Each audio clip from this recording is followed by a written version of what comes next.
ya teman-teman Lumoner semuanya sudah bersedia join di malam hari ini, di antara mungkin berbagai kesibukan dan teman-teman mau gitu ya, masih mau belajar sharing-sharing aja, sharing-sharing di malam hari ini gitu ya. Mudah-mudahan waktunya teman-teman bermanfaat nih di malam hari ini tentunya gitu ya. Kita akan belajar bareng lagi nih bersama Kak Arif Susanto gitu ya. Tapi sebelum ke sana teman-teman semuanya, nanti Kak Arif Susanto bakalan share nih pengalamannya. Strategi Jitu membuat desain produk ya, kemasan produk ini menarik dan juga memiliki keunikan. Tapi sebelum ke sana, yuk sama-sama boleh banget bagi teman-teman semuanya untuk mengisi link absensi terlebih dahulu gitu ya. Kemudian teman-teman silakan untuk bisa join, gabung ke komunitas Facebook grupnya Lumonation nih teman-teman. Di Instagramnya juga ada, jadi silahkan teman-teman semuanya untuk mengisi link absensi terlebih dahulu gitu ya. Kemudian tidak hanya itu, Lumi pengen nyampain informasi penting banget nih. Ini ada paket khusus untuk pengguna baru teman-teman. Karena keuntungannya bisa mendapatkan kupon diskon hingga 20% dan kupon gratis ongkir hingga 100% ya. Syarat dan ketentuannya adalah welcome package ini hanya untuk merchant dengan total penjualan di atas 15 juta rupiah dalam 1 bulan, teman-teman. Dan juga merchant terdaftar hanya bisa mendapatkan program ini sebanyak 1 kali aja. Jadi pastiin teman-teman semuanya sudah mengupgrade nih gitu ya jualannya. Dan bagi teman-teman pengguna baru, welcome nih, ini kesempatan emas banget gitu ya. Oke, tidak hanya itu teman-teman semuanya. Nah, silahkan nih bagi teman-teman semuanya gitu ya yang belum mengaktifkan nih pengiriman di aplikasi Lumoshop-nya teman-teman, silahkan untuk mengaktifkan gitu ya. Karena kita sudah banyak banget gitu ya berkolaborasi dengan berbagai macam fitur jasa pengiriman gitu ya, dari mulai JNE Express sampai kepada Grab Express dan lain sebagainya, ini banyak banget. Jadi pastiin teman-teman semuanya sudah mengaktifkan jasa pengirimannya ya. Caranya gimana sih Lumi? Gitu, ini gampang banget teman-teman. Jadi silahkan di step pertama teman-teman, tentunya silahkan untuk buka aplikasi Lumonya dan pilih nih atur metode pengiriman. Kemudian di tahapan kedua teman-teman silahkan nih untuk klik icon switch-nya pada jasa pengiriman pilihannya teman-teman gitu ya, mau JNT misalkan Ninja dan lain sebagainya. Kemudian klik simpan gitu ya nanti. Nah, setelah di step ketiga, ini adalah tanda bahwa jasa pengirimannya teman-teman sudah berhasil aktifkan gitu ya. Seperti itu. Nah, tidak hanya itu teman-teman semuanya, Lumi pengen informasikan ada satu program langganan yang hadir ya untuk teman-teman selaku business owner nih. Itu adalah Lumoshop Plus teman-teman. Ini adalah proses atau program di mana kami gitu ya menghadirkan untuk teman-teman semuanya gitu ya yang bertekad nih untuk mengembangkan brandnya, kemudian usahanya lebih besar lagi. Kemudian kita juga hadir untuk memaksimalkan potensi brandnya teman-teman untuk lebih jangkauannya lebih luas lagi gitu ya. Nah, melalui Lumoshop Plus yang kami miliki saat ini teman-teman, membuat brandnya teman-teman menjadi sorotan utama nih pelanggan dan meningkatkan penjualan menjadi jauh lebih mudah teman-teman semuanya ya. Nah, ada mungkin yang penasaran gitu ya cara untuk berlangganan dengan Lumoshop Plus seperti apa sih? Ini Lumi kasih satu video untuk teman-teman simak, silahkan ya.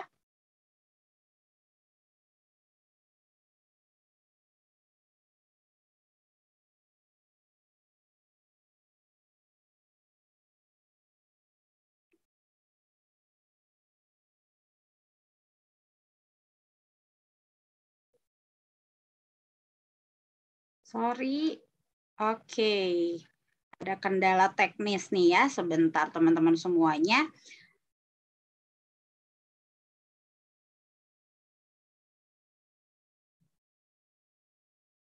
Oke.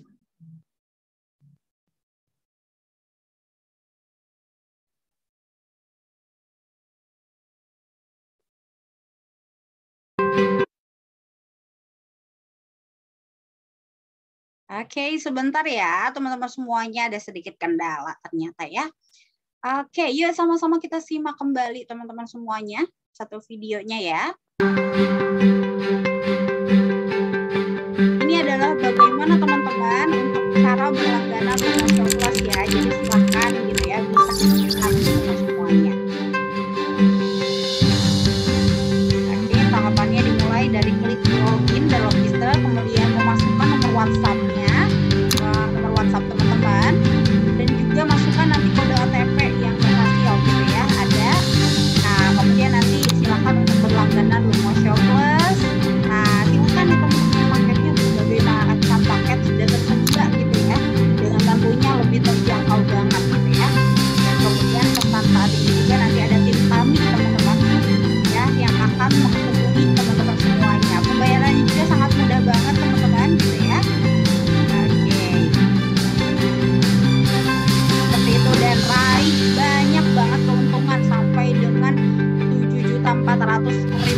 Lumoshop semuanya. sekarang. Luar biasa banget kan? Jadi seperti itu teman-teman semuanya gitu ya, berlangganan Lumoshop Plus ini sangat-sangat bahasanya sangat-sangat terjangkau banget gitu ya. Ada Rp199.000 saja per bulan teman-teman. Bahkan kalau teman-teman semuanya gitu ya, berlangganan 6 bulan itu hanya dikenakan Rp179.000 saja. Dan ketika teman-teman berhasil gitu ya untuk berlangganan 12 bulan itu hanya dikenakan Rp149.000 saja teman-teman. Dengan berbagai fitur toko online yang bisa teman-teman maksimalkan gitu ya. Bisa langsung beriklan, promosi di Google Ads, kemudian Instagram Ads, Facebook Ads, dan lain sebagainya teman-teman semuanya. Dan bahkan teman-teman, semuanya bisa nih untuk custom domain. Wah, itu kan hal yang luar biasa gitu ya teman-teman, di mana kita gitu keunggulan dari Lumoshop Plus ini bisa custom domain milik sendiri teman-teman semuanya gitu ya. Kita lihat gitu perbandingan kalau kita membuat website sendiri tentunya jauh lebih mahal gitu ya teman-teman, tapi dengan Lumoshop Plus teman-teman semuanya tidak perlu mengeluarkan kocek sebanyak itu untuk bisa membuat website sendiri. Nah, ini Lumi pengen share juga teman-teman untuk gimana sih caranya gitu ya untuk tutorialnya menggunakan custom domain.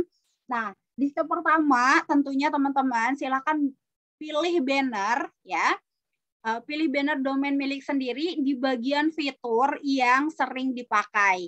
Kemudian di step kedua teman-teman silahkan nih untuk klik pengaturan dan klik pengaturan bisnisnya. Nah, pastiin juga teman-teman sudah berlangganan Lumoshop Plus-nya ya. Oke. Kemudian di step ketiga teman-teman silahkan untuk klik pengaturan domainnya nih. Setelah itu teman-teman silahkan step keempat teman-teman silahkan untuk klik dapatkan domain gratis dari Lumoshop ini ya. Ini proses custom domainnya nih teman-teman. Kemudian di step kelima teman-teman silahkan nih untuk langsung saja isi nama tokonya teman-teman dan klik cari. Nah, nanti ada hasil pencariannya di sini disesuaikan ya dengan keinginan teman-teman. Mau .net misalkan, .co atau .org. Dan kemudian teman-teman di step terakhir setelah dipilih pastikan dulu nih domainnya sudah sesuai dan klik daftarkan domain. Setelah sesuai dan selesai deh teman-teman, custom domainnya sudah bisa teman-teman pakai. Gampang banget kan teman-teman, jadi pastiin gitu ya teman-teman semuanya berlangganan saat ini juga. Nah, bagi teman-teman business owner juga yang saat ini masih kesulitan menghitung keuntungan dan juga kerugian dari bisnisnya teman-teman, tenang aja. Lumi punya satu solusi yang bisa teman-teman maksimalkan, yaitu aplikasi Lighthouse nih teman-teman. Silahkan teman-teman bisa jadi yang pertama banget mencoba experience dari pencatatan keuangan jauh lebih mudah gitu ya. Nanti ada sahabat Lumi yang akan share linknya, jadi pastiin teman-teman mengklik link itu dan pastiin juga langsung untuk mencoba gitu ya. Jadilah yang pertama yang mencoba experience luar biasa dari aplikasi Lighthouse ini. Seperti itu ya teman-teman semuanya. Dan satu hal lagi, Lumi pengen share juga ke teman-teman semuanya. Silakan untuk cek ketersediaan voucher diskon pada aplikasi teman-teman secara berkala gitu ya. Ada misalkan silakan untuk tentunya buka aplikasi Lumoshop-nya dan klik kupon teman-teman. Ya, di kupon nanti ada tawaran kupon dan lain sebagainya. Jadi pastiin teman-teman semuanya sudah download dulu aplikasi Lumo-nya juga. Nanti ada voucher atau gratis ongkir dan lain sebagainya yang bisa teman-teman maksimalkan. Seperti itu ya. Oke, tanpa berpanjang kali lebar lagi gitu ya teman-teman, kita sudah ada di tengah-tengah kita juga ada Kak Arif Susanto. Kita sapa-sapa dulu mungkin ya. Halo Kak Arif. Halo, selamat malam Mbak Intan. Selamat malam Mbak Intan. Halo Kak Arif, suara saya terdengar jelas Kak? Ya, terdengar jelas Mbak Intan. Suara saya terdengar? Oke, siap. Ternyata saya ke mute nih ya di laptop saya. Oke. Pantesan dari tadi kok nggak ada suaranya, ini Kak Arif di mana gitu ya. Oke, nah teman-teman semuanya sebelum Lumi serahkan waktunya ke Kak Arif, Lumi pengen share dulu siapa sih sebetulnya Kak Arif ini gitu ya. Oke, bagi teman-teman mungkin yang belum tahu, yuk sama-sama kita kenalan lebih jauh sama Kak Arif gitu ya.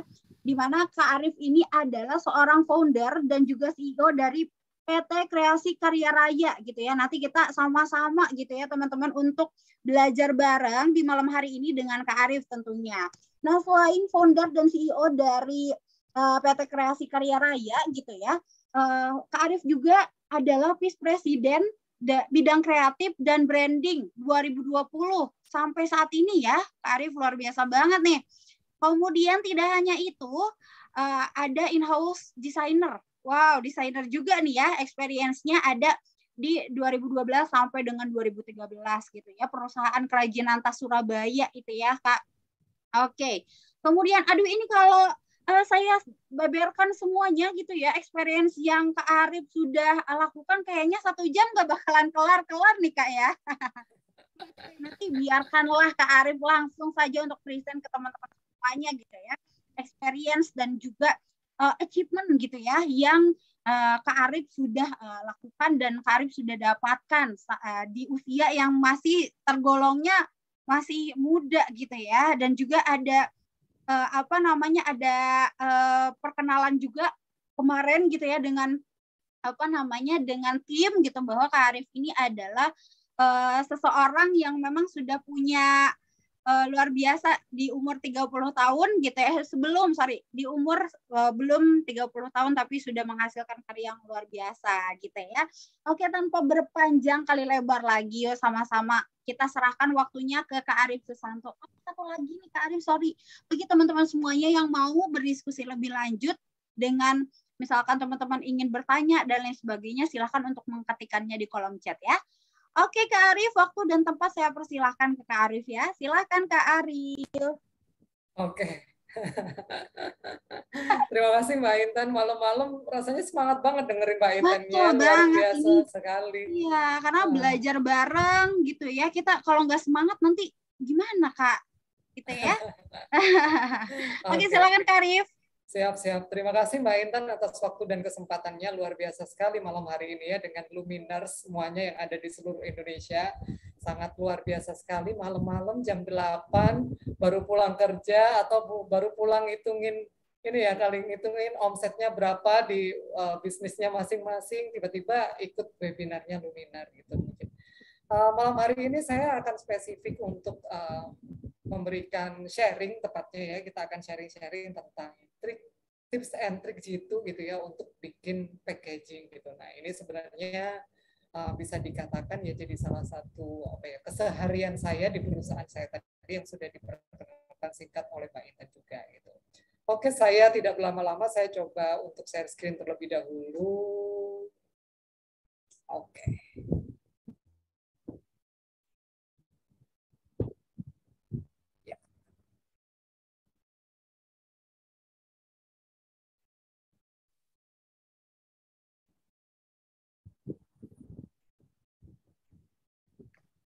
Oke.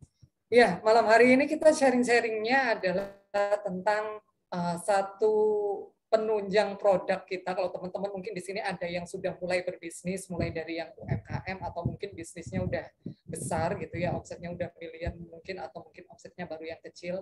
Ada beberapa hal yang cukup menunjang atau penting sekali di dalam kita menyampaikan satu produk tersebut, atau bahkan sekarang kalau kita lihat bisnis jasa pun juga butuh packaging gitu ya. Kalau kita melihat dari beberapa jasa gitu ya, itu biasanya kalau kirim-kirim barang juga mereka juga butuh packaging juga gitu.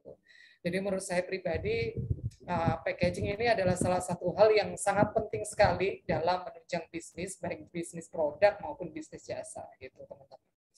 Nah, saya sering sekali menyampaikan bahwa packaging ini bukan sekedar kemasan atau bukan sekedar pembungkus aja, tapi memang packaging ini ada taste, di mana taste-nya adalah salah satunya ya art gitu teman-teman. Makanya saya menyampaikan malam hari ini mungkin lebih sharingnya adalah the art of packaging gitu, karena menurut saya pribadi packaging ini adalah part dari art dan part dari desain gitu.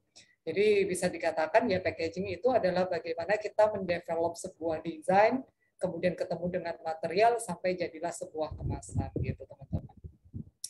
Nah, nanti saya mungkin akan bercerita sedikit gimana sih hubungannya gitu ya, hubungan sih antara packaging ini dengan seni, kemudian dengan bisnis. Nanti saya juga akan menceritakan itu secara singkat gitu ya. Kalau ini mungkin perkenalan saya tadi secara singkat sudah diperkenalkan oleh Mbak Intan. Kebetulan saya adalah founder sekaligus CEO dari PT Kreasi Karya Raya atau Dusdukduk Group. Kalau saya boleh sedikit cerita, Dusdukduk ini kita adalah industri kreatif yang mengeksplorasi material kardus untuk beberapa macam produk gitu ya, mulai dari produk dekorasi event, kemudian dekorasi rumah, terus kemudian interior juga iya, terus kemudian mulai dari photo booth, visual merchandise, window display, dan produk-produk lainnya sampai ke produk mainan, bahkan sampai ke packaging. Jadi di dalam satu perusahaan kita sekarang ada 3 brand, ada Dusdukduk itu sendiri, yang kedua ada Two Toys, kemudian yang ketiga ada yang khusus untuk packaging juga gitu, itu namanya Pack Impact gitu. Nanti saya juga akan cerita sedikit tentang Pack Impact gitu ya. Itu teman-teman. Nah, bercerita tentang desain, bercerita tentang art of packaging, menurut saya packaging itu sangat erat hubungannya dengan desain gitu teman-teman. Kita kalau belajar, kebetulan saya alumni dari desain produk ITS Surabaya gitu ya. Jadi kalau mungkin tadi disampaikan Pak Intan beberapa profil saya adalah berkecimpung di bidang desain, ya memang saya secara keilmuan memang konsepnya adalah di bidang desain produk, terus kemudian bisnisnya juga di bidang desain produk, kemudian mengembangkannya juga sampai ke desain packaging juga gitu. Jadi menurut saya pribadi desain packaging itu adalah ya part of design juga, part of art juga gitu teman-teman. Nah, ketika kita berbicara tentang desain, kemudian desain packaging itu sendiri, menurut saya pribadi ada 3 hal yang paling menunjang bagaimana desain ataupun desain packaging itu bisa disampaikan secara baik gitu teman-teman. Yang pertama adalah tentang estetikanya, tentang keselarasannya, tentang artistiknya, tentang keindahannya seperti apa. Terus kemudian yang kedua adalah tentang teknisnya, tentang strukturnya, tentang bagaimana membuild atau membuat si packagingnya itu sendiri. Terus kemudian yang ketiga adalah bagaimana keselarasan antara estetika tadi, keindahannya, kemudian dengan target market, dengan bisnisnya, dengan value bisnisnya. Jadi menurut saya pribadi packaging itu, kalau kita mau bikin packaging atau kita memperhatikan sebuah packaging itu untuk bisnis kita, paling tidak harus mewakili dari ketiga kata-kata yang saya tuliskan di depan ini. Mulai dari estetika atau keindahannya itu sendiri, sampai ke teknisnya, sampai ke bagaimana value kepada bisnis yang kita tuju gitu. Karena bagaimanapun ya, kalau kita berbicara tentang packaging itu sendiri, kalau nggak estetik juga orang nggak akan mau beli produknya gitu kan ya. Kalau secara teknis produknya atau packagingnya itu tidak bagus, kemungkinan terbesar adalah produk yang ada di dalam packaging tersebut bisa rusak, bisa nggak selamat gitu kan ya. Terus kemudian berikutnya kalau tentang bisnisnya, ya berarti secara bisnis packaging ini untuk apa sih? Untuk mengkomunikasikan apa? Untuk brandingnya apa gitu kan ya. Dan itu menurut saya sangat penting juga menjadi salah satu hal yang bagaimana fungsi dari packaging itu secara keseluruhannya garis besarnya adalah dari 3 part ini teman-teman. Jadi ya desain packaging itu kolaborasi, menurut saya kolaborasi antara estetika, teknis, dan bisnis itu sendiri. Dan itu menurut saya pribadi tidak boleh ada salah satu yang kurang. Kalau salah satu yang kurang ya kemungkinan packagingnya nggak akan sempurna menurut saya gitu. Nah, kemasan sendiri itu sebenarnya adalah secara istilah kemasan adalah suatu wadah atau pembungkus yang memiliki fungsi untuk mencegah atau meminimalisir terjadinya kerusakan pada produk yang dikemas. Seperti yang tadi saya sudah sampaikan ya.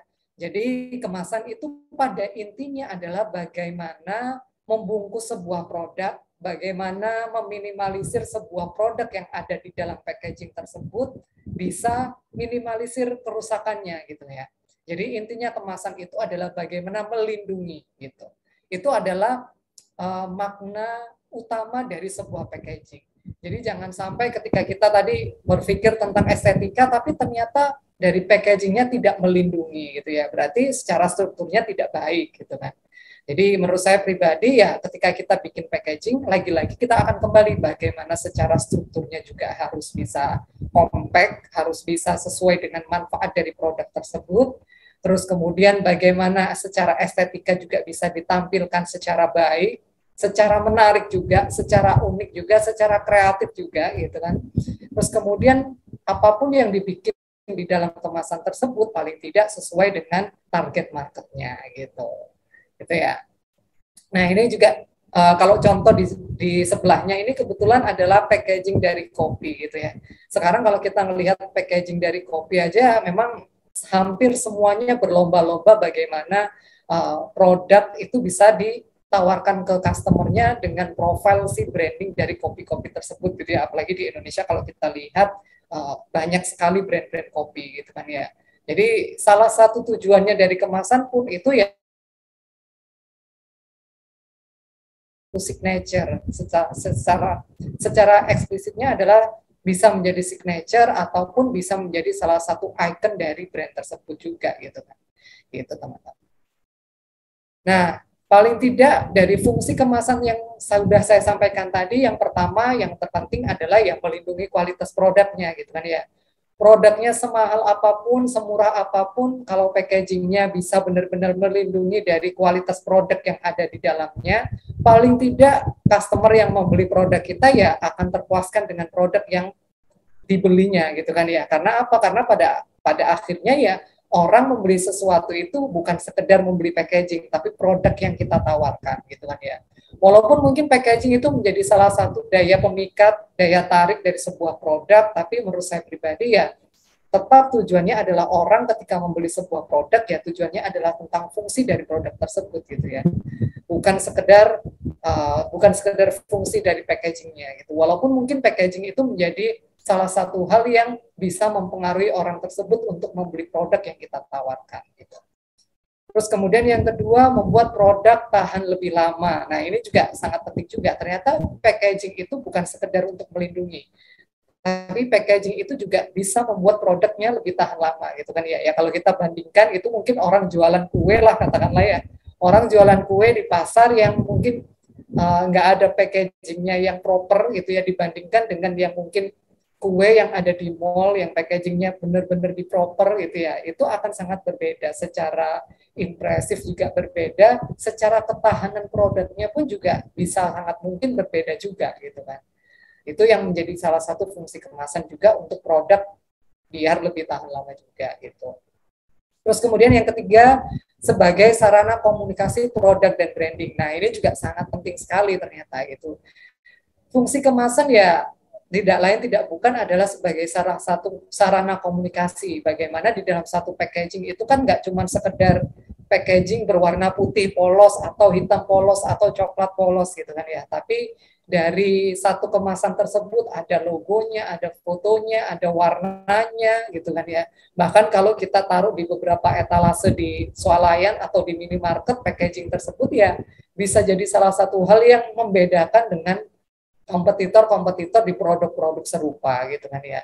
Itu yang menjadi salah satu hal yang menunjang bagaimana kemasan itu bisa menjadi salah satu sarana komunikasi produk dan branding. Karena ya ketika kita berbicara branding, branding itu adalah salah satu signature dari perusahaan tersebut gitu kan ya. Dan itu sangat bisa diterapkan di dalam packaging sebagai salah satu komplementer dalam pendukung sebuah branding tersebut bisa disampaikan ke target marketnya gitu. Kemudian yang keempat adalah membantu distribusi produk dari produsen ke konsumen. Sudah jelas ini ya, kalau ada packaging ya bagaimana dari distribusi produk atau dari produsennya sampai ke tangan konsumen gitu kan ya. Entah itu dari reseller kayak atau mungkin melewati dari beberapa toko gitu ya. Paling enggak ya kebutuhan dari mana menyampaikan produk tersebut dari si penjual ke si pembelinya gitu, dari produsen ke konsumen gitu. Terus kemudian yang kelima, mempermudah sistem produksi secara massal gitu. Jadi semakin adanya packaging atau semakin adanya kemasan itu ternyata memicu bagaimana sebuah produk itu bisa disistem secara produksinya secara massal, secara model bisnis gitu. Ternyata dengan kemasan itu bisa membuat model bisnis dari sebuah produk tersebut itu bisa menjadi lebih massal gitu. Karena apa? Karena dengan adanya kemasan kita bisa memberikan penjelasan bahwa dengan semakin banyak kemasan yang kita berikan atau semakin banyak kemasan yang kita produksi dari produk-produk yang kita produksi juga tentunya itu bisa memberikan impact bahwa kita mampu memproduksi produk tersebut itu secara massal benar-benar itu. Karena apa? Karena secara gambarannya ya berarti kalau sudah punya packaging, punya kemasan diproduksi secara massal, gampang juga untuk dikirimkan, bahkan dikirimkannya nggak cuma satu kota gitu kan ya, tapi di berbagai pulau di Indonesia atau bahkan sampai ke ekspor impor juga gitu. Itu jadi salah satu tolak ukur bagaimana sebuah produk dengan adanya kemasan itu ternyata sangat mudah untuk didistribusikan secara massal juga gitu ya teman-teman. Gitu. Terus kemudian yang keenam sebagai daya tarik pembeli. Nah ini yang berkali-kali saya sampaikan tadi. Ini juga pastinya akan menunjang bagaimana branding dengan kompetitor tadi sampai akhirnya si pembeli juga tertarik dengan produk-produk yang kita tawarkan dengan adanya kemasan gitu kan ya. Sekarang pun kalau kita berbicara tentang kemasan di swalayan, di minimarket pun juga rata-rata semuanya sudah mulai bagus gitu ya dengan produk-produk yang proper, terutama dengan produk-produk yang memang benar-benar sudah kelihatan bahwa produk tersebut diproduksi oleh pabrik besar, kemudian produksinya secara massal, packaging itu benar-benar sangat diperhatikan gitu. Dan harapan saya pun juga UMKM di seluruh Indonesia gitu ya yang mungkin masih baru startup mungkin atau masih baru memulai bisnisnya ya sudah mulai prepare untuk memikirkan bagaimana kemasan itu bisa diterapkan untuk produk-produk yang UMKM tadi gitu. Dan itu menjadi salah satu spirit saya juga untuk bikin satu brand yang namanya Pack Impact itu tadi gitu teman-teman. Nah, yang paling penting gitu kan ya, saya akan menggarisbawahi bagaimana kemasan itu benar-benar bisa menunjang sebuah branding gitu. Karena dari kemasan ternyata bukan sekedar untuk menyampaikan sesuatu aja, bukan hanya sebagai pelindung, tapi benar-benar sebagai media promosi yang paling sempurna menurut saya. Karena apa? Karena di dalam packaging tersebut itu ketika membeli produk dari kemasan itu benar-benar dibawa pulang gitu ya, dibawa pulang ke rumah, dikirimkan ke rumahnya teman-teman gitu ya melalui e-commerce atau melalui manapun itu sampai ke tangan konsumen. Di dalamnya pun ada berbagai macam informasi mulai dari logonya, mulai dari gambar fotonya sampai ke logonya, mutu, slogan, jargon, sampai ke bahkan kalau makanan mungkin sampai ke tingkat gizinya itu berapa aja, legalitasnya mulai dari halal, terus kemudian BPOM dan lain sebagainya. Nah, ini menurut saya menjadi salah satu kesatuan yang benar-benar all package dan itu bisa dikomunikasikan secara lengkap yang ada di kemasan tersebut gitu, teman-teman. Makanya kenapa saya merasa bahwa packaging ini bukan sekedar seni gitu, tapi packaging ini adalah part of seni, desain, bisnis dan teknik itu tadi. Karena di dalam keseluruhan itu sangat mewakili bagaimana branding itu ditampilkan juga gitu kan ya.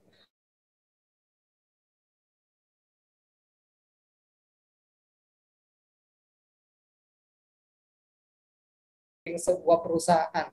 Terus kemudian bagaimana sesuai dengan target market di value business tersebut gitu kan. Tapi dari keseluruhan itu ternyata dari branding itu ada part kecil. Part kecilnya itu adalah brand identity atau mungkin brand yang menunjang atau media yang menunjang salah satu branding kita itu, dan yang menunjang itu adalah kemasan dari produk kita. Baik itu kemasannya mungkin kemasan secara langsung dari produknya atau mungkin bisa juga kemasan-kemasan yang menunjang dari produk-produk kita bisa kita tawarkan atau bisa kita berikan ke konsumen-konsumen kita. Misal contohnya nih, ada beberapa event gitu ya di perusahaan-perusahaan yang sekarang lagi tren gitu kan ya, kalau mau lebaran kirim hamper, terus kemudian ada packagingnya logo dari perusahaan tersebut gitu kan ya. Mungkin perusahaannya adalah bukan perusahaan produk gitu ya, perusahaannya perusahaan jasa, tapi ketika ada kemasan, kemudian ada branding yang ditawarkan, ternyata memang menjadi connect gitu, menjadi penghubung benar-benar antara si pembeli, pengguna jasa tersebut sampai dengan si pemilik bisnis tersebut gitu teman-teman. Jadi memang kalau kita berbicara kemasan, ini hubungannya bisa sangat luas sekali dengan si customer. Intinya adalah bagaimana branding, kemudian bagaimana kemasan tersebut bisa dikomunikasikan secara tepat kepada user gitu kan ya. Mulai dari usernya pun itu macam-macam, mulai dari stakeholder gitu, dan itu pun macam-macam juga gitu kan ya. Karena itu menjadi salah satu sarana komunikasi itu tadi, sarana komunikasi dan media promosi yang menurut saya paling sempurna juga gitu teman-teman dari kemasan. Nah ini ada beberapa part dari kemasan yang perlu diketahui oleh teman-teman semuanya ketika kita mau bikin satu produk gitu ya. Dalam satu produk itu secara susunan itu biasanya dalam satu produk itu terdiri dari 3 lapisan kemasan. Yang pertama adalah kemasan yang terluar atau yang paling luar atau biasa disebut outernya. Kemudian yang kedua adalah kemasan dalam atau innernya. Kemudian yang ketiga adalah kemasan produknya gitu. Dan ketiga-tiganya ini itu sebenarnya punya tujuan masing-masing juga gitu. Kalau saya contohkan di produk yang sebelah kiri itu ya, ini mungkin produknya mungkin semacam sabun atau mungkin hand sanitizer gitu ya. Itu ada kemasan terluarnya adalah kemasan apa biasanya? Kemasan terluarnya adalah kemasan yang bisa mem-package antar satu produk dengan produk yang mungkin sama tapi dalam satu package gitu ya. Misal dalam satu kardus, kemasan terluarnya adalah dari kardus, isinya adalah sabun ini mungkin ada 25 pieces atau 50 pieces atau bahkan mungkin 100 pieces gitu. Itu adalah kemasan luar. Dengan tujuan, apa tujuannya adalah untuk bisa mengirimkan produk-produk ini dengan lebih banyak lagi gitu. Terus kemudian yang kedua adalah kemasan bagian dalamnya gitu ya. Kemasan bagian dalam ini sebenarnya bisa dikatakan juga sebagai salah satu kemasan luar dari produk gitu teman-teman. Karena kalau seandainya produknya tidak dikirimkan secara banyak gitu, ya berarti package ini adalah salah satu kemasan terluarnya gitu. Tapi itu menurut saya pribadi sangat jarang sekali gitu ya. Dalam satu perusahaan biasanya ya ada kemasan luar untuk pengiriman yang paling banyak dalam satu isinya itu. Kemudian yang kedua adalah kemasan dari produk tersebut. Terus kemudian yang ketiga dari kemasan produknya langsung gitu teman-teman. Nah, produk yang kemasan secara langsungnya adalah ya apa ya, berarti botolnya mungkin atau mungkin beberapa part dari produk-produk yang berkenaan langsung dengan produk tersebut gitu. Paling tidak biasanya part dari keamanan sebuah produk itu dinilai dari 3 part ini gitu teman-teman. Bisa cuma 2 tapi bisa juga lebih sempurnanya 3. Biasanya kalau saya melihat dengan beberapa brand-brand yang benar-benar bagus, brand-brand yang memang punya karakter, kemudian brand-brand yang sudah punya standar operasional prosedurnya itu benar-benar lengkap banget gitu ya. Itu biasanya memang benar-benar ya 3 dari lapisan kemasan ini benar-benar ada gitu. Karena memang sudah ada pakem, terus kemudian sudah ada risetnya secara mendalam bahwa untuk mengamankan satu produk tersebut itu adalah ya butuh kemasan terluar untuk mengirimkan barang tersebut, kemudian kemasan dalam itu adalah kemasan dari luar dari produk tersebut, kemudian yang ketiga adalah kemasan produk tersebut gitu ya. Karena pada intinya adalah lagi-lagi ya balik lagi tujuannya kemasan itu adalah bagaimana ketika produk ini disampaikan ke pembeli-pembeli kita tidak ada kerusakan sama sekali gitu ya. Jangan sampai ternyata ada kebocoran di produknya gitu ya, ada kerusakan dan sebagainya gitu. Makanya kenapa perlu beberapa lapis kemasan untuk satu produk tersebut gitu. Dan ini bisa disesuaikan dengan produk-produk yang sesuai dengan produknya teman-teman. Kalau produk-produknya mungkin apa gitu nanti akan bisa disesuaikan dengan lapisan kemasan yang dibutuhkan gitu. Nah, berikutnya ini lebih ke variasi-variasi kemasan gitu teman-teman. Kebetulan kalau yang pertama yang ingin saya sampaikan adalah kemasan kardus. Jadi kemasan kardus ini adalah kemasan yang memang mungkin banyak banget sebagai salah satu kemasan andalan gitu menurut saya pribadi gitu. Dan sekarang kalau kita lihat apalagi selama masa pandemi ini rasa-rasanya kardus ini menjadi salah satu primadonanya kemasan menurut saya gitu. Nah, dari kemasan kardus ini kita banyak belajar sekali. Kebetulan saya memang di bidangnya kardus, jadi mungkin kalau teman-teman tanyanya kardus-kardusan gitu mungkin akan saya jawab cukup detail gitu kan ya. Yang pertama karena memang dari material kardus itu bisa kita lihat dari stiffness-nya, yaitu yang pertama adalah derajat kekakuan gitu. Kalau saya belajar kardusannya itu sudah hampir 10 tahunan gitu kan ya. Material kardus itu memang ternyata punya banyak jenis gitu teman-teman, dan derajat kekakuannya pun juga berbeda-beda. Makanya kenapa sebenarnya kemasan kardus pun macam-macam juga peruntukannya gitu kan ya. Ada yang untuk air mineral, ada yang untuk mie instan, ada yang untuk elektronik gitu kan ya, ada yang untuk alat musik bahkan gitu. Dan itu sesuai dengan keperuntukannya si material tersebut. Itu pertimbangan ketika kita menggunakan material kardus tersebut adalah yang pertama adalah derajat kekakuan dari material kardus itu masih relatif kaku, masih relatif baik gitu teman-teman. Walaupun mungkin teman-teman ada yang tanya gitu ya, bukannya kardus itu gampang letoy, gampang rusak kalau kena air gitu, tapi sebenarnya saya yakin bahwa material kardus itu tidak tidak serapuh hati yang terluka dan galau gitu kan ya.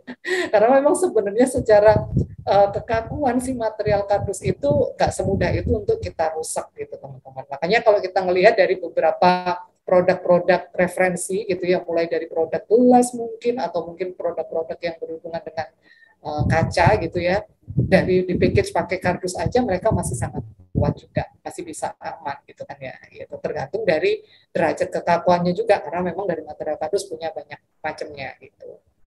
Terus kemudian yang kedua adalah substans, kepadatan dari karton. Nah ini juga berkesinambungan ya antara derajat kekakuan dengan kepadatan si kartonnya itu sendiri. Karton ini kadang-kadang menyebutnya adalah kardus juga teman-teman, jadi hampir sama gitu.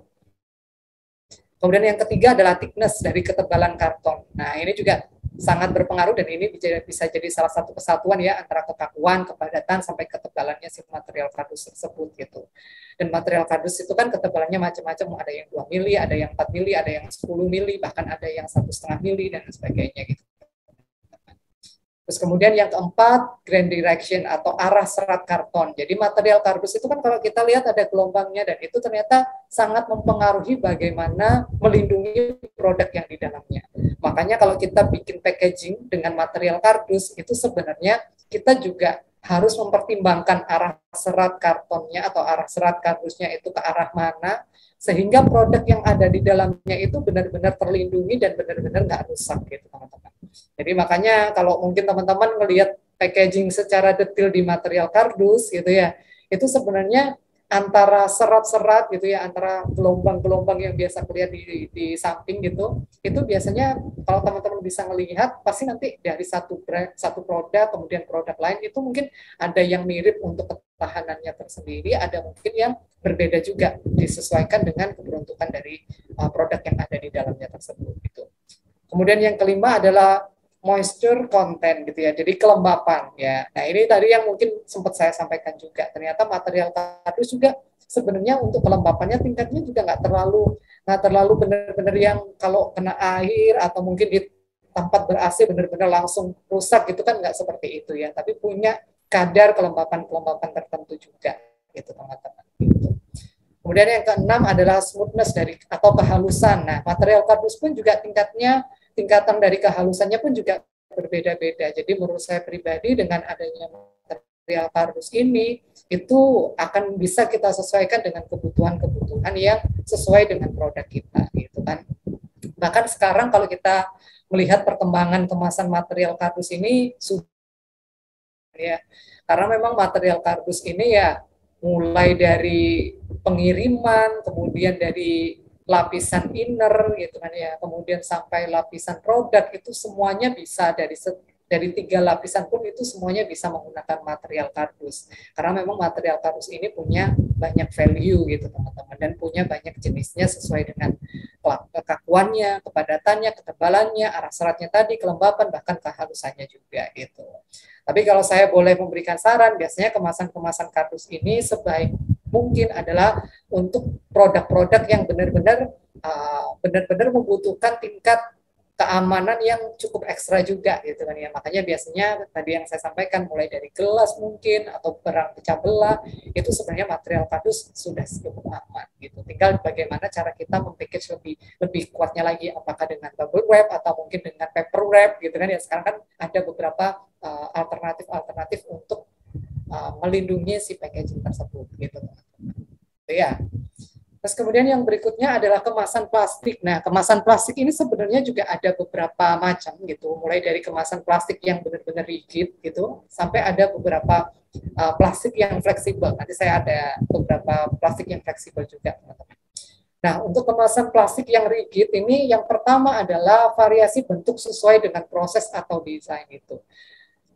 Jadi memang kalau kita melihat ya paling banyak ini biasanya adalah untuk produk-produk cair gitu kan ya, produk-produk cair mulai dari mungkin untuk skincare, mungkin untuk serum, mungkin lotion, shampoo, sabun cair gitu ya. Nah itu biasanya menggunakan kemasan plastik yang rigid gitu. Dan ini biasanya variasi bentuknya itu bisa disesuaikan dengan prosesnya, bahkan bisa disesuaikan dengan desainnya juga gitu teman-teman. Karena dalam prosesnya itu biasanya butuh ada cetakan khusus untuk perusahaan tersebut sendiri yang bisa disesuaikan dengan brandingnya gitu. Dan yang kedua adalah proses produksi sebenarnya memerlukan waktu dan biaya yang relatif banyak dan butuh waktu yang cukup banyak juga. Jadi biayanya juga lumayan yang harus dikeluarkan juga lumayan banyak. Kemudian waktu yang digunakan pun juga lumayan banyak gitu kan ya. Karena kalau biasanya di kemasan plastik yang rigid semacam ini gitu ya, untuk skincare atau untuk shampoo itu produksinya harus banyak. Agar apa? Agar biayanya pun juga bisa tercover dengan baik gitu kan ya. Kalau seandainya kemasan itu cuma dibuatnya cuma beberapa pieces, kemungkinan pasti akan jatuhnya akan mahal gitu. Dan menurut saya pribadi sebenarnya itu bisa menjadi salah satu komunikasi kita ke klien kita juga, bahwa packaging itu sebenarnya untuk memproduksinya, baik packaging yang dari kardus, yang dari plastik, intinya adalah semakin banyak kita memproduksi packaging tersebut, kemungkinan harganya juga akan semakin turun gitu teman-teman. Gitu. Dan di kemasan plastik yang rigid ini adalah kemasan yang memang memerlukan waktu, memerlukan biaya yang relatif banyak dan butuh waktu gitu. Tapi dengan kemasan plastik ini sebenarnya ada beberapa juga kelebihannya. Yang pertama mungkin mudah dibawa kemana-mana ya kan. Itu nggak takut untuk yang benar-benar bisa pecah belah gitu kan ya. Gitu. Terus kemudian yang keempat relatif ringan gitu karena bahannya juga dari plastik gitu kan ya, dari polyplan gitu. Nah, itu bisa menjadi salah satu hal yang jadi materialnya lebih ringan juga gitu. Dan sebenarnya pun juga dari kemasan plastik tersebut itu cukup kuat dan rigid benar-benar gitu ya teman-teman. Gitu.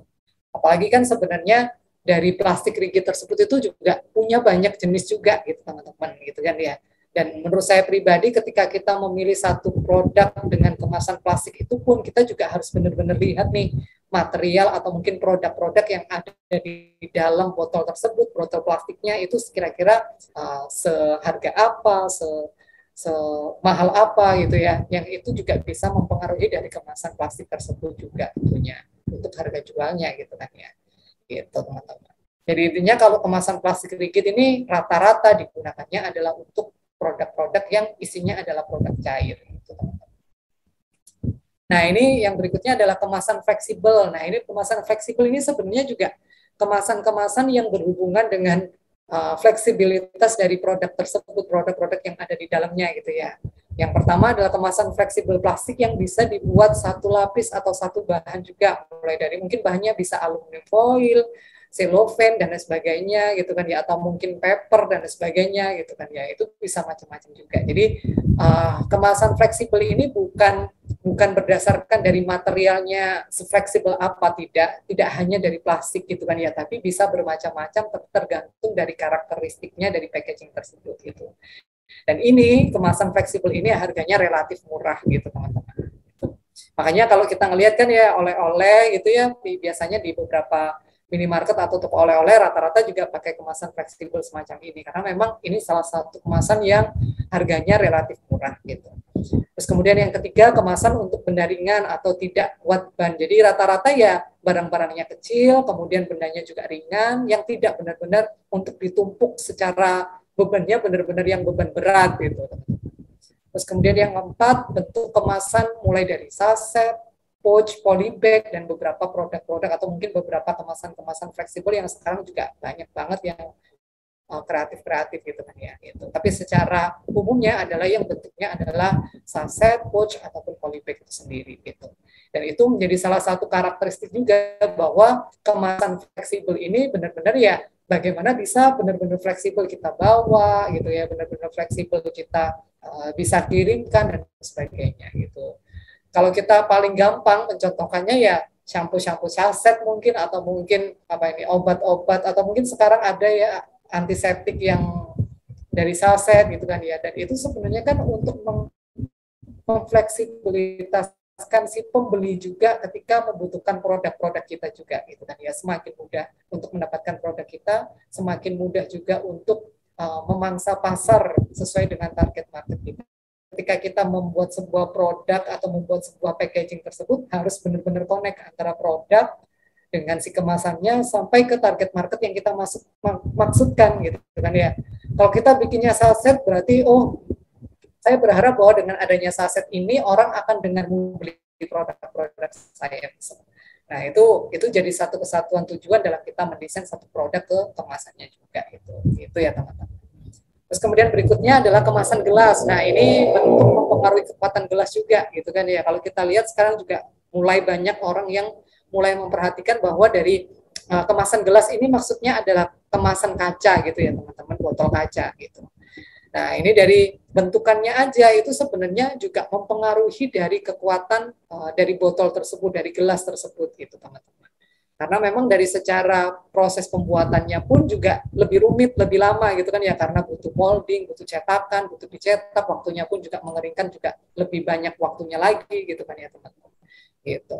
Jadi desainnya pun juga sangat mempengaruhi dari kerumitan, kemudian tahan lama dari produk tersebut juga. Makanya kenapa dalam mendesain sebuah kemasan kita perlu tahu nih teknisnya. Karena teman-teman ketika bikin produk tadi juga harus tahu nih ya, mau bikin produk kopi, kira-kira kalau packagingnya dari botol kaca, kira-kira produksinya berapa lama ya? Udah sesuai belum dengan range kita ketika nanti kita mau jual produk tersebut gitu. Dan yang ketiga adalah ya kalau botol kaca pastinya mudah pecah gitu kan ya dibandingkan dengan botol-botol yang plastik tadi gitu. Kemudian yang keempat, kemasannya cukup berat biasanya gitu. Rata sih kalau pakai botol yang gelas itu botol kaca ya lebih berat gitu ya, kayak botol-botol kecap, botol saus yang masih menggunakan botol kaca biasanya ya memang lebih berat gitu kan ya, dan itu pun juga lumayan gitu kan ya, mudah pecahnya gitu. Kemudian yang kelima, ketersediaan suplainya tidak fleksibel gitu, teman-teman. Jadi rata-rata kalau di produk-produk yang botol kaca semacam ini atau kemasan gelas ini, ya kita benar-benar harus punya waktu spare produksinya lebih lama juga gitu kan ya, karena ini berhubungan dengan suplainya yang tidak fleksibel itu tadi gitu. Karena bisa jadi mungkin cetakannya, terus kemudian waktunya yang relatif lebih lama dibandingkan dengan pembuatan kemasan-kemasan yang lainnya gitu kan ya. Terus kemudian belum lagi teknis-teknisnya gitu ya, ketika molding satu kemasan kaca, botol kaca ini belum tentu nanti langsung jadi bagus gitu, teman-teman. Bisa jadi nanti rusak, bisa jadi nanti ada pecahnya gitu. Jadi secara kualitasnya pun juga ketika kita quality check itu benar-benar harus lebih detail lagi dibandingkan dengan kemasan-kemasan yang lainnya gitu, teman-teman. Kalau kemasan botol kaca gitu ya. Itu, dan kemasan gelas ini rata-rata ya yang di dalamnya otomatis ya untuk produk-produk yang cair juga gitu, teman-teman. Gitu ya. Nah, ini karakteristik produk dan pilihan kemasan. Nah, ini mungkin tips and trick ya, kira-kira teman-teman kalau bikin produk, bikin kemasannya itu yang seperti apa, kita bisa melihatnya itu dari segi mananya aja ini gitu, menentukan kemasan tersebut cocok untuk produk kita atau enggak gitu. Yang sedangnya, kecilnya, itu semuanya dimensinya harus detail gitu, kita paling enggak. Karena bagaimanapun juga ketika kita bikin packaging atau bikin kemasan, ya paling tidak ya harus proper dengan produk kita. Jangan sampai terlalu longgar atau jangan sampai terlalu sempit gitu, teman-teman. Karena itu pasti akan mempengaruhi produk yang ada di dalamnya juga gitu. Kemudian yang kedua dari bentuknya ya, ini bentuk mulai dari padat, cair atau kombinasi juga bisa juga ternyata gitu kan ya. Kemudian yang ketiga sifat produknya, mulai dari apakah ini serbuk ataukah ini krim atau mungkin cair tapi lembek atau seperti apa gitu. Nah, itu juga perlu didetilkan gitu, teman-teman. Kemudian yang keempat dari wujudnya, setebal apa, setipis apa, itu juga menjadi salah satu faktor yang menentukan karakteristik dari packaging yang akan kita pilih gitu. Terus kemudian yang kelima adalah detail sifat liquidnya. Apakah material atau mungkin produk kita itu lembut, ringan, keras, atau mungkin ada duri-durinya mungkin, atau ada seperti apa, atau detail-detailnya yang menonjol dan sebagainya. Nah, itu kita masukkan ke dalam analisa-analisa kita dalam membuat sebuah packaging gitu, teman-teman. Mulai dari ukuran, bentuk, sifat produknya, wujudnya, sampai ke detail sifat dari produknya itu sendiri gitu. Terus kemudian yang terakhir ini adalah consumer safety. Nah, ketika kita bikin packaging dengan tujuan melindungi itu, paling tidak standar keamanan dari sebuah kemasan itu mulai dari produk, aktivitas, jasa, proses-proses lainnya itu benar-benar bisa tergambarkan dalam kemasan tersebut, teman-teman. Jadi selain branding tadi yang menurut saya adalah kemasan itu benar-benar bisa lengkap gitu kan ya untuk menyampaikan satu macam produk tersebut gitu ya. Tapi ternyata dari dari packaging itu benar-benar bisa menunjukkan standar keamanan dari sebuah produk tersebut, dari aktivitasnya, jasanya, proses produksinya, proses marketingnya, dan sebagainya. Gitu. Dan itu ada salah satu standar keamanan produk yang menjadi berpengaruh untuk kemasan, karena sebagai media penyampai produk tersebut juga tentunya, gitu teman-teman ya. Dan bahan yang digunakan itu mulai dari kemasan, coating lemnya, tintanya, mungkin pewarnanya gitu ya. Itu juga menjadi salah satu pertimbangan seaman apa itu untuk diberikan atau ditujukan ke target market kita. Jangan sampai kalau kita bikin packaging untuk anak-anak nih misal, tapi ternyata tintanya, pewarnanya itu benar-benar yang komposisi kimianya itu sangat membahayakan anak-anak dibandingkan dengan orang yang lebih dewasa. Karena biasanya anak-anak mungkin belum dibuka tapi udah digigit-gigit makanannya gitu. Nah, itu bisa menjadi salah satu hal yang bisa jadi analisa kita ketika kita membuat sebuah kemasan yang berhubungan dengan safety dari produk kita sampai ke safety dari kemasan itu sendiri gitu kan ya. Bahkan kalau kita ngomongin material sendiri gitu kan ya, tidak hanya sekedar kemasan, coating atau mungkin tinta atau pewarnanya. Kalau sekarang lagi trennya adalah proses daur ulangnya. Nah, proses daur ulangnya itu seaman untuk diberikan ke konsumen kita juga. Itu bisa menjadi salah satu pertimbangan kita juga itu. Kemudian yang berikutnya ya membuat standar pengemasan yang sesuai dengan standarisasi produk ya.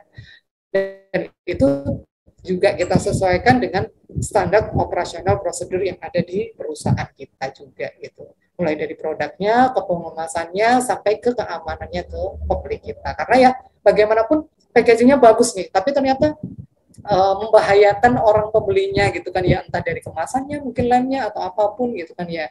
Nah itu bisa menjadi salah satu faktor juga bagaimana orang ya nggak kepengen beli lagi gitu kan ya, karena mungkin wah ini kok lemnya gampang kebuka gitu ya, misalnya gampang kebuka ternyata packagingnya benar-benar wah ini nggak aman nih gitu ya, dikirain produknya rusak atau dikirain produknya udah expired gitu kan ya, atau mungkin ada isinya apa gitu kan ya yang tidak diinginkan gitu. Nah itu bisa menjadi salah satu hal yang mendorong pembeli untuk benar-benar percaya dengan safety dari yang akan kita berikan gitu kan ya, salah satu service kita dari produk kita juga gitu.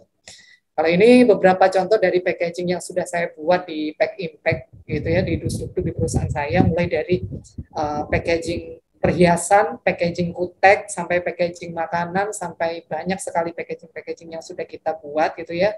Kalau ini perhiasan aja juga dari UMKM sebenarnya gitu teman-teman, UMKM di salah satu UMKM di Mojokerto gitu ya, bikin perhiasannya beneran dari emas itu sebenarnya, tapi kita package dengan material kardus gitu kan ya, dengan bagaimana research kita gitu, bagaimana mendevelop itu, akhirnya jadilah si packaging yang impresif terhadap produk-produk tersebut gitu. Kalau yang satunya ini packaging untuk kutek gitu, yang di dalamnya ada spirit untuk menanam kembali misalnya gitu, ada beberapa partnya gitu ya sesuai dengan visi misinya gitu. Lagi-lagi ya ini adalah bukti bahwa branding atau mungkin kemasan itu tidak hanya sekedar untuk menyampaikan produknya, tapi bagaimana menyampaikan visi misi dari perusahaan tersebut juga gitu teman-teman ya. Nah, packaging itu menurut saya adalah packaging can be a story, it can create a memory. Jadi packaging itu ya bagian dari cerita kita, perusahaan kita ini punya apa aja, cerita dari visi misi perusahaan kita, sampai akhirnya dari packaging itu benar-benar bisa menancap sebagai kenangan yang terindah gitu ya untuk pembeli-pembeli kita gitu teman-teman. Jadi ya packaging itu story juga iya, tapi memorable-nya itu juga akan mendapatkan dari situ. Bahkan saya sampai sekarang itu ya, kenapa tadi salah satu contohnya ada salah satu brand skincare Korea gitu. Saya kadang-kadang ya gitu kalau jalan-jalan gitu ya, walaupun saya nggak terlalu ngikutin skincare, tapi saya kadang-kadang gitu teman-teman, kalau jalan-jalan ke mall, masuk ke toko, cuman melihat ini gimana sih mempackage ini, bagaimana sih orang itu mempackage itu. Karena menurut saya pribadi gitu ya, ketika kita tahu target marketnya siapa gitu, itu pun juga menjadi salah satu cerita bagaimana kita membuat sebuah desain gitu. Bahkan di tim saya sendiri aja ketika bikin yang kutek itu ya, itu saya sedetil mungkin bagaimana caranya agar packagingnya walaupun dari material kardus, tapi bagaimana material kardusnya itu nggak benar-benar yang kardusnya gitu ya. Dari lipatannya harus rapi, terus kemudian part bagaimana sablonnya, printingnya juga harus rapi, harus indah gitu. Karena partnya di mana? Karena partnya adalah target market marketnya adalah orang yang pakai kutek ini adalah cewek-cewek. Cewek-cewek itu berarti suka keindahan, suka estetika, lebih rapi dibandingkan cowok gitu kan, ya, suka warnanya yang mungkin agak-agak merona, agak-agak pink gitu-gitu. Jadi itu kita masukkan juga menjadi salah satu cerita dalam mendevelop sebuah memori tersebut ke orang yang menerima gitu. Kan seneng ya kalau kita punya produk terus kemudian orangnya buka terus kemudian merasa wah gitu, biasanya kan seperti itu ya, ngelihat sesuatu tiba-tiba wah ini kok kelihatannya bagus banget ya, padahal produknya ya tetap produk-produk kemarin tapi packagingnya yang membuat orang menjadi memori itu sendiri gitu ya teman-teman. Mungkin itu untuk malam hari ini teman-teman, sedikit sharing saya dari packaging. Terima kasih, ini ada beberapa kontak person dari perusahaan saya ataupun email, website juga. Kemudian bisa cek karya-karya kita yang packaging ada di Pack Impact. Kemudian untuk yang dus-duk-duk ini khusus untuk dekorasi. Kemudian yang berikutnya tutoys.id ini untuk yang produk mainan anak-anak. Atau bisa juga intip di YouTube kita juga, di dus-duk-duk juga gitu. Mungkin itu untuk malam hari ini. Saya kembalikan lagi ke Mbak Intan. Silakan Mbak Intan. Wow, luar biasa banget nih Kak Arif. Mantap nih, kita kasih close dulu dong untuk Kak Arif. Wah, luar biasa. Terima kasih banyak nih Kak Arif, luar biasa banget ternyata ya. Packaging ini nggak hanya sebagai pembungkus dalam artian kasarnya pembungkus suatu makanan atau produk ya Kak, tapi ada desainnya, ada artnya teman-teman semuanya. Luar biasa banget. Banyak banget nih insight-nya yang bisa saya dapetin juga, karena jujur nih saya baru banget nih dapet materi terkait packaging ini Kak Arif. Jadi sedikit banyaknya gitu ya, saya juga termotivasi nih ternyata bahwa tadi yang paling menarik banget di consumer safety ya Kak ya, dimana ternyata kita juga harus memilih gitu ya bahan-bahan atau kita punya standar sendiri gitu ya dari keamanan sebuah produk melalui packaging yang bisa kita lakukan atau kita apa ya bahasanya melihat materialnya gitu ya, apakah disesuaikan dengan usia atau dari usia misalkan balita dan sebagainya, kan nggak mungkin gitu ya, dari hal-hal yang seperti itu sampai mendetil dan deep kayak gitu tuh Kak, memang mungkin pakarnya ya, jadi bahasanya udah sangat menguasai banget Kak, seperti itu. Kita kasih applause sekali lagi untuk Kak Arif, luar biasa banget. Oke, tanpa kita berpanjang kali lebar lagi, ini tadi sudah banyak banget nih Kak pertanyaan gitu ya. Kita langsung aja ke sesi Q&A ya Kak Arif ya. Ya, monggo silakan Mbak Intan. Ya, boleh mungkin Kak untuk di apa namanya? Oke, untuk di share aja PDF-nya di slideshow aja Kak, biar terlihat apa namanya terkait. Oke. Ini masih share screen ya Kak ya? Iya betul. Siap, nggak apa-apa. Ini oke. Atau mungkin mau di stop share, mungkin saya bisa dibantu Mbak. Ini saya kok agak kesusahan stop share. Oh gitu ya, baik. Stop share ya, siap. Oke. Ya. Siap. Nah Kak Arif, langsung aja kita lihat gitu ya. Prosesnya nih dari teman-teman semuanya. Ada dari Lumoner Tiba Store. Wah, Tiba Store ya. Assalamualaikum, mau numpang bertanya. Oke, boleh nih Lumoner. Kalau kemasan plastik minuman itu biasanya bisa tahan berapa lama penyimpanannya, Coach Arif? Boleh, silakan Kak Arif bisa ditanggapi Kak. Oke, ya. Kalau untuk ketahanan ini ya kemasan, terus kemudian ketahanannya ya berhubungan dengan minuman sendiri, tergantung minumannya sebenarnya ya, minuman yang seperti apa nih gitu kan ya. Apalagi kalau kita melihat di minuman itu macam-macam jenisnya, kemudian ada yang pakai bahan pengawet ataupun ada yang nggak pakai bahan pengawet gitu kan ya. Tergantung dari cairannya juga, tergantung dari produknya. Makanya kenapa ketika tadi saya menyampaikan bahwa salah satu pertimbangan ketika kita memilih bahan packaging itu adalah ya karakter dari produk kita itu sendiri.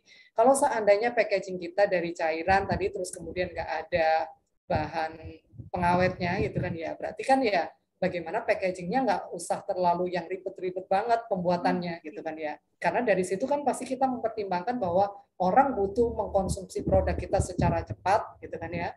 Terus kemudian secara pembuatannya pun juga harus lebih cepat dan lebih murah juga tentunya. Gitu kan ya. Karena kenapa? Karena kalau seandainya produk kita gampang basi gitu kan ya, katakanlah terus kemudian packaging kita terlalu mahal misal, nah itu kan bisa jadi salah satu cost di dalam RAP kita justru malah makin berat gitu kan ya.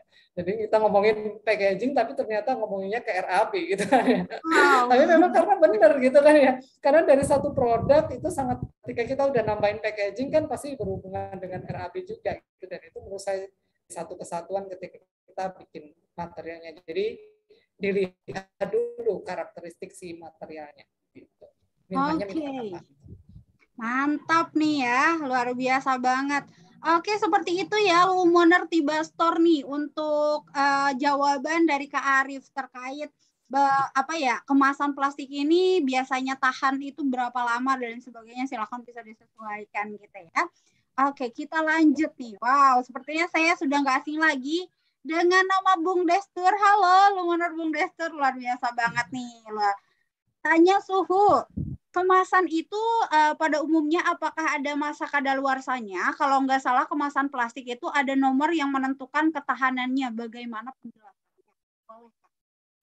Iya, betul banget. Jadi memang di dalam satu kemasan plastik itu memang ada beberapa nomornya. Kalau nggak salah ada yang nomor 3, ada yang nomor 5 gitu kan ya. Nah itu sebenarnya sesuai dengan kebutuhan packagingnya juga. Biasanya kalau packaging yang plastik yang biasa kita temui itu biasanya harus sekali pakai sebenarnya gitu kan ya.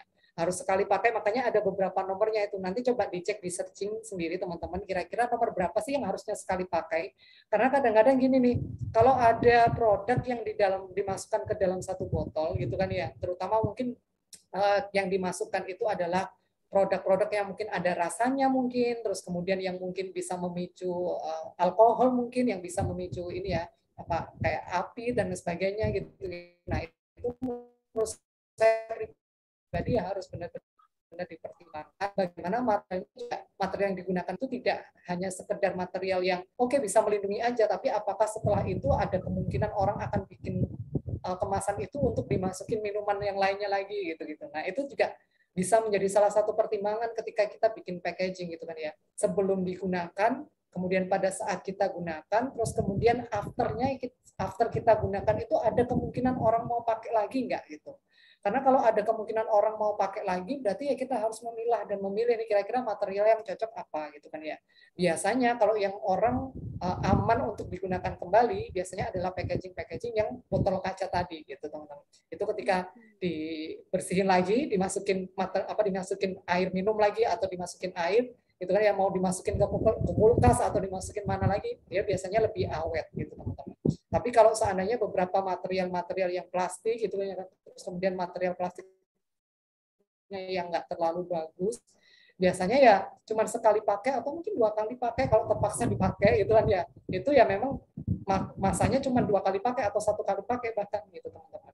Itu benar-benar kita harus tahu juga gitu. Kalau mungkin teman-teman nggak tahu secara detail, maka ketika ketemu dengan orang-orang yang mau memproduksi packaging itu gali tanya yang banyak sebanyak-banyaknya gitu. Biasanya saya juga gitu sih, walaupun saya kan di bidang packaging mungkin lebih banyak berkecimpungnya di material kardus gitu kan ya. Tapi ya saya ketika ketemu dengan pedagang-pedagang packaging entah dari plastik lah, dari yang fleksibel tadi ya tanya-tanya gitu kan ya. Karena dari situlah kita akan tahu nih produk kita akan dikemas seperti apa, cocok nggak sih pakai botol ini, cocok nggak sih pakai kemasan ini gitu. Nah itu jadi salah satu pengetahuan kita. Karena kalau kita sebagai penjual nih ya ngomongin kemasan aja gitu kan ya, itu kita bisa jualan juga, ini kemasan kita wah bagus gitu kan ya, ini paling aman gitu kan ya, karena memang kita udah tahu gitu kan ya, kita milihnya yang terbaik untuk produk kita gitu kan.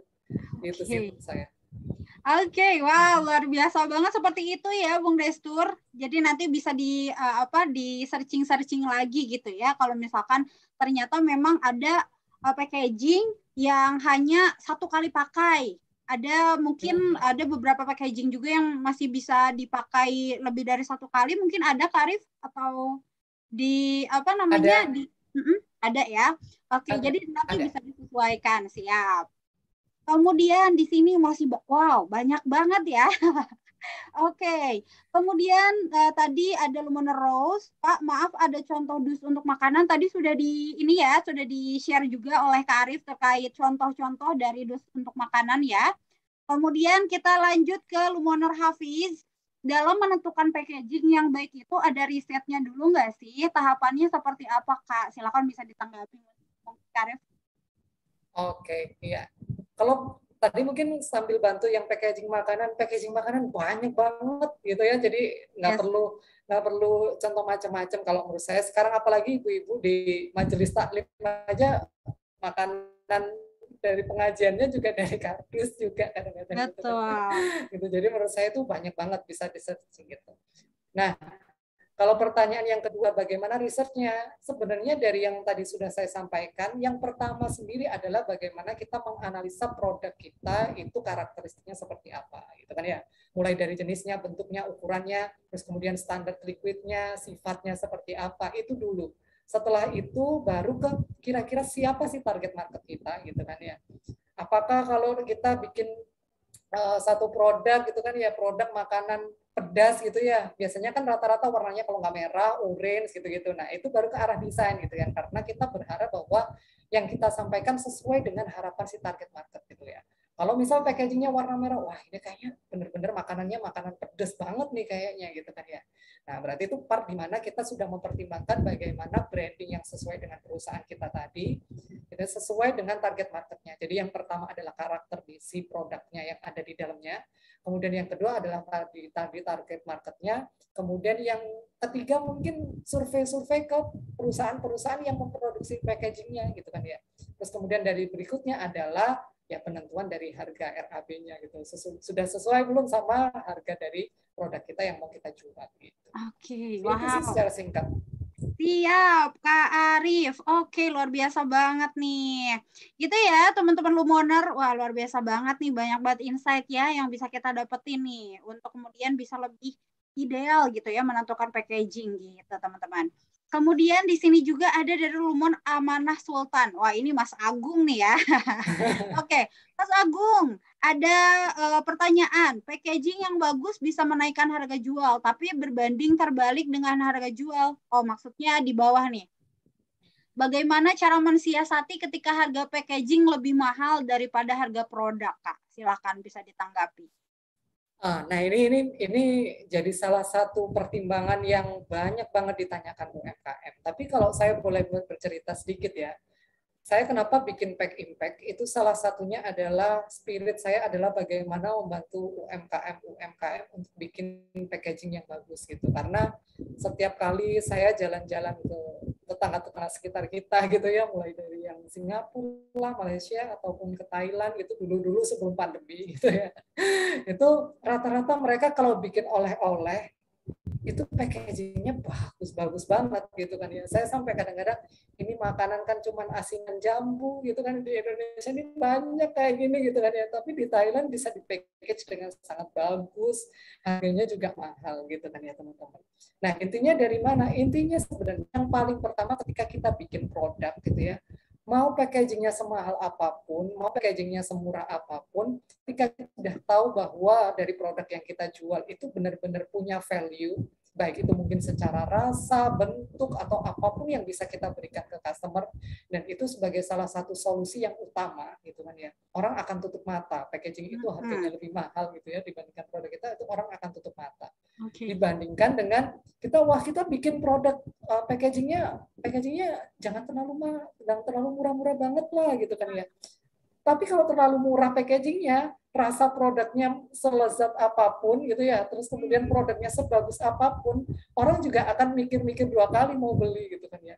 Walaupun ya mungkin ada beberapa part yang wah coba kayaknya enak nih gitu kan ya, mau sih beli lagi, tapi ketika mau dikasih ke teman saya kok saya mau mikir-mikir ya packagingnya kok wajahnya gini ya gitu. Kadang-kadang itu hal yang menjadi salah satu pertimbangan kita juga. Jadi menurut saya pribadi, yang pertama adalah bagaimana membuat produk yang bagus dulu, kemudian yang berikutnya adalah mengkomunikasikan bahwa antara produk kita yang sudah punya value luar biasa tersebut dengan packaging yang harganya bagus sekalipun atau packaging yang harganya mahal sekalipun, itu akan berkesinambungan dengan branding dan komunikasi yang kita sampaikan ke target market kita. Itu biasanya. Gitu. Wah, luar biasa banget ya, ternyata ranahnya jadi banyak banget gitu ya Kak ya, terkait packaging ini gitu ya, sampai ke RAB, sampai menentukan gimana kualitas dari produknya dan sebagainya. Wah, luar biasa banget, betul banget nih Kak. Ini jadi apa ya? Jadi gambaran lebih banyak gitu ya bagi teman-teman Lumoner semuanya juga gitu ya. Nah, teman-teman semuanya, gimana nih gitu sampai sejauh ini sudah tercerahkan banyak banget tentunya. Lumi aja saat ini wah apa ya banyak banget belajar gitu ya. Bagi teman-teman nih tadi gitu ya yang belum mengisi link absensinya. Besok hari Lumi Intan bakalan share materi webinarnya. Jadi silahkan nih teman-teman untuk mengisi link absensi terlebih dahulu ya. Nanti yang check-in malam hari ini, Lumi Intan pastikan besok hari PDF-nya sampai kepada teman-teman semuanya. Oke, kita lihat lagi sebelumnya udah masih banyak nih pertanyaan dari Lumoner semuanya. Wah, antusiasnya mantap banget ya. Ada Lumoner Rudi juga keren banget, belajar banyak malam ini. Sepakat banget. Kemudian ada Lumoner Rose, detail banget materinya, keren banget. Sepakat juga Lumoner Rose. Oke, kemudian ada satu pertanyaan lagi mungkin ya, Kak Arif untuk sesi malam hari ini ada dari Lumoner Nawang Pot Plant Shop. Wah, ini salah satu merchant part dari Lumoner juga, Lumo Shop juga nih. Coach, kalau untuk produknya tanaman dan pot keramik yang ukurannya custom, bagaimana kemasannya? Wah, menarik nih. Silakan Kak Arif untuk ditanggapi. Iya, nah ini menarik banget nih. Ini juga salah satu produk yang menurut saya selama pandemi jadi tren banget ya, orang-orang tanam-tanaman gitu. Betul Karena banget. saya sendiri juga gitu. Saya juga selama pandemi jadi suka nanam gitu. Iya ya.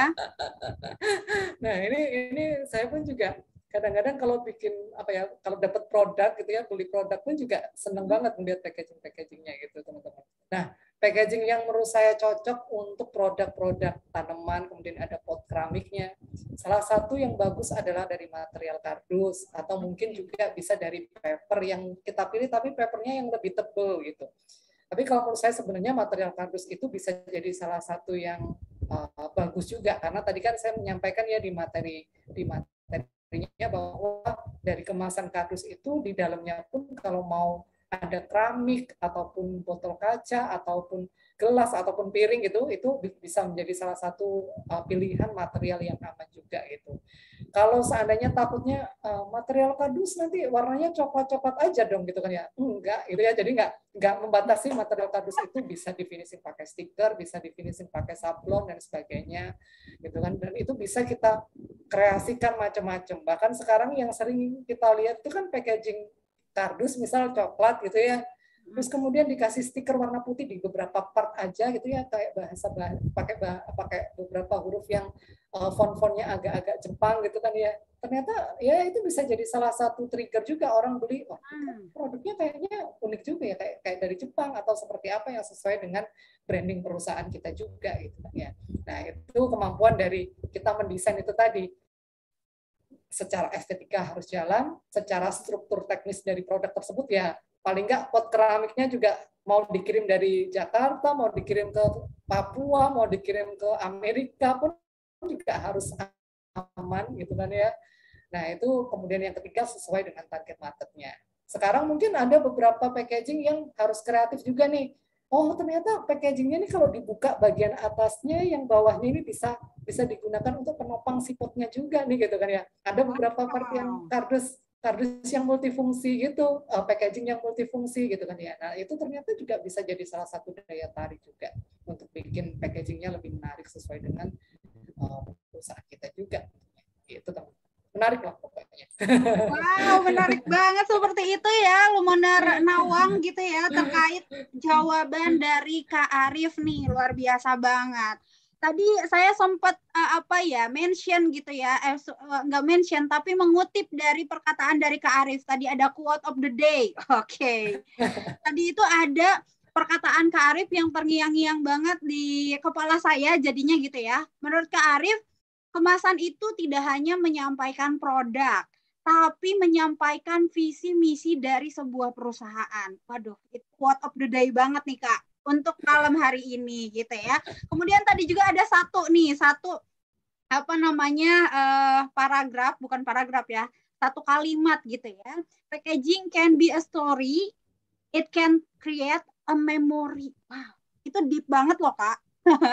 Aku sampai Oh, oke, baik gitu ya. Terkait packaging aja ternyata sedip itu kita menganalisanya sampai kepada bisa diterima ke banyak banget orang-orang yang memang bisa, oh iya gitu ya, packaging ini tuh bisa di-recycle kembali menjadi misalkan jadi pajangan atau apa itu kayak itu juga banyak ya Kak ya saat ini gitu ya. Jadi dari part of Betul. packaging ini tidak hanya sebatas packaging aja, tapi ternyata ada desain dan juga art di dalamnya teman-teman semuanya. Luar biasa banget nih. Insight yang malam hari ini luar biasa. Lumintan sepakat sama teman-teman Lumoner. Tentunya malam hari ini kita banyak banget belajar. Tapi teman-teman semuanya bukan tidak ingin berlama-lama dengan Kak Arif, tapi apalah daya kita dipangkas gitu ya dengan waktu. Wah, ini juga sudah melampaui batas waktu yang kita sudah sepakati gitu ya. Mohon maaf nih teman-teman lupaner semuanya. Tapi mudah-mudahan di malam hari ini kita semuanya bisa untuk sharing-sharing belajar bareng gitu ya. Oke, wow, teman-teman semuanya makasih banyak ya. Tadi juga teman-teman silakan masih bisa terkoneksi langsung kok dengan Kak Arif Susanto juga. Tadi bisa di-share kembali mungkin Kak Arif ya terkait ada apa namanya ada Instagramnya Kak Arif juga. Saya juga udah follow. Jangan lupa follow back ya. Oke. Kemudian ada juga tadi usahanya, Instagramnya, kemudian ada kontak personnya Kak Arif gitu ya. Jadi silakan teman-teman yang mau berdiskusi lebih lanjut terkait packaging gitu ya, dan bisa brainstorming juga dengan Kak Arif bisa di lain sesi gitu ya teman-teman ya. Mudah-mudahan di Yap. lain sesi juga kita bisa berdiskusi lagi nih Kak Arif ya. Oke, Oke. seneng banget Mintan bisa kenal juga sama Kak Arif dan bisa belajar bareng di malam hari ini. Itu aja teman-teman semuanya gitu ya untuk sesi malam hari ini kita haturkan terima kasih banyak ke Kak Arif, Kakak, makasih banyak ya untuk sesi malam hari ini. Oke, sampai ketemu lagi teman-teman semuanya di tentunya di webinar kita esok hari dengan pemateri yang tidak kalah menarik ya pembahasannya dan juga dari pematerinya juga. Teman-teman itu aja dari Lumi Intan. Tetap sehat teman-teman semuanya dimanapun Lumonar berada. Mudah-mudahan teman-teman semuanya usahanya diberikan kelancaran dan Oke. sehat-sehat semuanya. Itu aja dari Lumi Intan. Assalamualaikum warahmatullahi wabarakatuh. Sampai ketemu lagi teman-teman semuanya. Bye. Terima kasih, Matur nuwun, Mbak Intan. Matur nuwun Sehat juga, selalu, Mas bahagia semua. Arif. Iya. Sehat-sehat. Selamat istirahat semua, Lumonar. Saya izin live ya, Mbak Intan. Silahkan, Kak Arif.